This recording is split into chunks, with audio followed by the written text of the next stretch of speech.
Ja, die carnivore dieet help beslis vir pyn in die vingers. Ek het vandag 'n coaching sessie gehad met juis een van ons coaching vriende wat altyd pyn ervaar het en dis weg.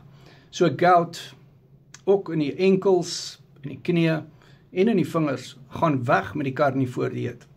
So jy sal nou sê, maar rooi vleis gee dit dan nie gout nie. Nee, dit gee nie gout nie. Dit is wat saam met die rooi vleis geëet word wat gout gee.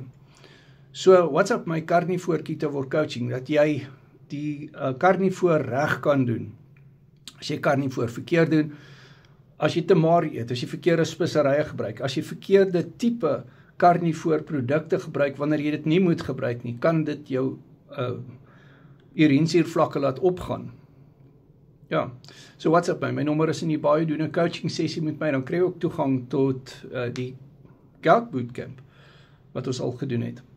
My nommer is in die bio, die coaching is op WhatsApp video call. What's up my?